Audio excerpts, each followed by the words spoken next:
ओम शांति। आज की मुरली 22 जुलाई 2025। आज बाबा ने कहा, मीठे बच्चे, तुम्हारी पढ़ाई का फाउंडेशन है प्योरिटी। प्योरिटी है तब योग का जौहर भर सकेगा। योग का जौहर है तो वाणी में शक्ति होगी।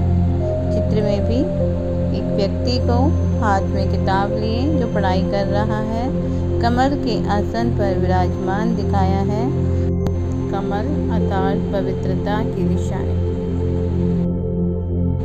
आज का प्रश्न, तुम बच्चों को अभी कौन सा प्रयत्न पूरा करना है? उत्तर, बाबा ने कहा, सिर पर जो विकर्मों का बोझा है उसे उतारने का पूरा प्रयत्न करना है। बाप का बनकर कोई विकर्म किया तो बहुत जोर से गिर पड़ेंगे। बीके की अगर निंदा कराई, कोई तकलीफ दी तो बहुत पाप हो जाएगा। फिर ज्ञान सुनने सुनाने से कोई फ़ायदा नहीं।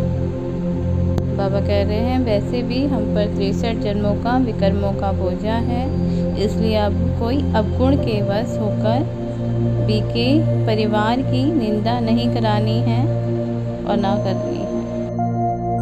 धारणा के लिए मुख्य सार। धारणा नंबर 1, पढ़ाई के साथ साथ पवित्र जरूर बनना है। ऐसा लायक व सपूत बच्चा बन सर्विस का सबूत देना है। श्रीमत पर स्वयं को श्रेष्ठ बनाना। पिक्चर में भी दिखाया है, एक व्यक्ति बाबा का मैसेज सभी को दे रहा है। धारणा नंबर 2, स्थूल धन भी व्यर्थ नहीं गंवाना है। पतितों को दान नहीं करना है। ज्ञान धन भी पात्र को देकर देना है।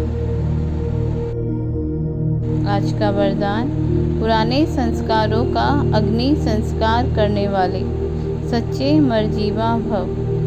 विस्तार, बाबा ने कहा, जैसे मरने के बाद शरीर का संस्कार करते हैं तो नाम रूप समाप्त हो जाता है, ऐसे आप बच्चे जब मरजीवा बनते हो तो शरीर फल वही है, लेकिन पुराने संस्कारों, स्मृतियों व स्वभावों का संस्कार कर देना। बाबा कह रहे हैं, दुनिया में तो शरीर का राम रूप बदल जाता है, लेकिन यहाँ पर जब बच्चे मरजीवा बनते हैं तो शरीर वैसा ही रहता है, लेकिन जो संस्कार हैं, स्मृतियाँ हैं, स्वभाव है, वो पूर्णतः बदल जाए।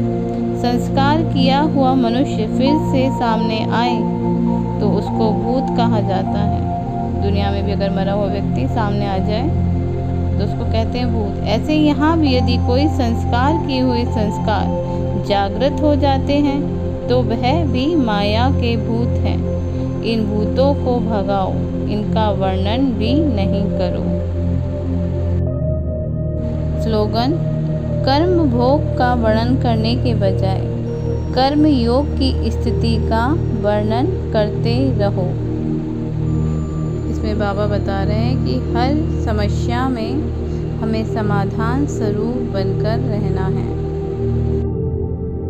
अब व्यक्ति सारे संकल्पों की शक्ति जमा कर श्रेष्ठ सेवा के निमित्त बनो। जैसे राजा स्वयं कोई कार्य नहीं करता, कराता है। करने वाले राज्य कारोबारी अलग होते हैं।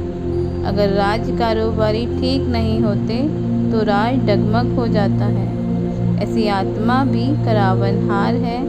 करणहार ये विशेष त्रिमूर्ति शक्तियाँ हैं।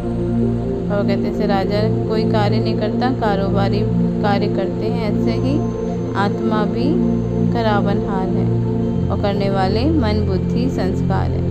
पहले इनके ऊपर रूलिंग पावर हो तो ये साकार कर्मेंद्रियां स्वतः सही रास्ते पर चलेंगी।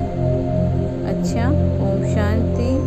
मुरली को याद करने के लिए दिन में कई बार मुरली को चित्र के साथ देखें, फिर बुद्धि से रिवाइज करें, चित्रों को याद करें और याद करने की कोशिश करें कि बाबा ने हमें चित्रों के बारे में क्या समझाया।